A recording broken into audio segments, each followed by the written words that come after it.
Hello, আসসালামু আলাইকুম everyone. তো এই গরমে রোদের মধ্যে এত গরমে সবার কি বাসায় ভালো লাগছে? আমার ভালো লাগছে না, আমি জানি কারোই ভালো লাগছে না। তো এই গরমে বিকালবেলা বের হয়ে গেলাম একটু ঘুরতে, মনটা চাচ্ছে কোথায় যেন যেতে। তো আমার ননদকে সাথে করে নিয়ে চলে গেলাম আমার নানু বাসায়, পাশেই বাসা ছিল। যে ভাবলাম নানু বাসায় নতুন একটা বেবি আছে, আন্টির মেয়ে হয়েছে, তো একটু দেখে আসা যাক বাবুটাকে, 2 দিন থেকে দেখি না। তো চলে গেলাম আমরা সেইখানে। তো সে আগে ঢুকলো, তারপর আমি ঢুকি। তো সেইখান থেকে কিছু গল্প টল্প করে ওখান থেকে ঘুরে ফিরে বাসায় আসলাম। আসে কি যেন খাবো, খেতে ইচ্ছা করছে। তখন আইডিয়া পেলাম বাসায় 2টা নুডলস আছে, সেই 2টা রান্না করার চা। তো আমি সবসময় এই ম্যাগি নুডলসটা ডিম দিয়ে স্যুপের মতো রান্না করে খাই, কারণ আমার এইভাবে রান্না করে খেতে সবথেকে বেশি ভালো লাগে। আর আমার ননদ বিকাল থেকে আমাকে বলছিল যে আমার বাসায় ভালো লাগছে না, চলো ঘুরে আসি। এখন কোথায় যাব, বাসায় কেউ নাই, দুজনই আছি শুধু। কোথাও যাওয়ার প্ল্যানটা কোনো মতো এড়িয়ে গিয়ে ও আর আমি প্ল্যান করলাম কিছু নাস্তা বানিয়ে খাওয়া যাক, তাহলে হয়তো আমাদের টাইমটা কাটবে বা ভালো লাগবে। দেন আমি নুডলসের জন্য পেঁয়াজ মরিচটা আগে ভেজে নিলাম। তারপরে আগে থেকেই করে রেখেছিলাম গরম পানি, সেই গরম পানিটা পেঁয়াজ মরিচটা ভাজা হয়ে গেলে দেন আমি সেই গরম পানিটা ঢেলে দিই। তারপরে গরম পানিটা সেরকম বলক উঠে যাওয়ার পরে আমি কি করি, নুডলস 2টাকে এর মধ্যে ঢেলে দেবো, কারণ স্যুপ নুডলসের মতো রান্না করে খাবো। তো তো স্যুপ নুডলসের জন্য আমি সর্বপ্রথম এই কাজটাই করি, দেন নুডলসটা দিই।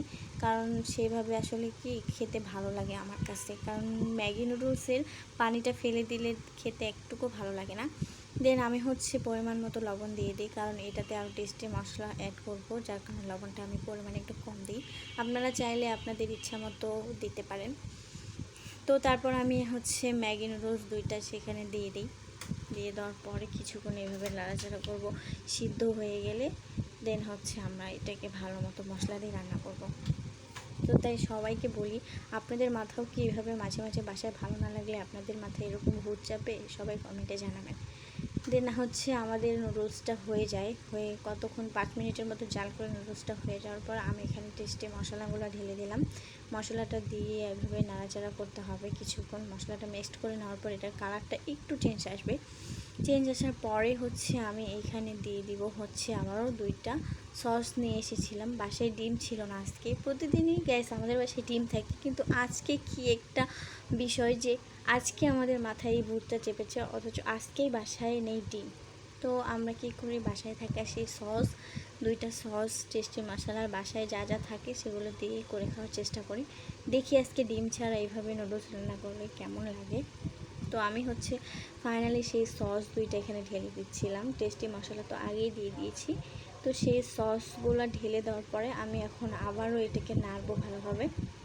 নাড়াচাড়া করার পরে এটার কালারটা আরেকটু চেঞ্জ আসবে। দেন এটা কিছুক্ষণ নাড়াচাড়া করব, পানিটা একটু শুকাই ফেলবো।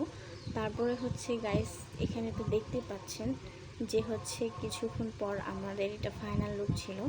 বাটিতে সার্ভ করার পর দেখতে কত সুন্দর লাগছিল। তারপর দেখুন এই যে টেস্ট করে আপনাদেরকে রিভিউ দিতে চলে আসলাম। বেশ খেতে হয়েছে, খুব ভালো। এত টেস্টি হবে ভাবতে পারিনি, যে ডিম ছাড়া নুডলস এত টেস্ট। দেন আমার ননদকেও বললাম যে কেমন হয়েছে, সে বলল অনেক ভালো হয়েছে। তো আজকের ভিডিওটা এই পর্যন্তই, আমাদের ভালো লাগার ভিডিও। সবাই ভালো থাকবেন, সুস্থ থাকবেন, আল্লাহ হাফেজ।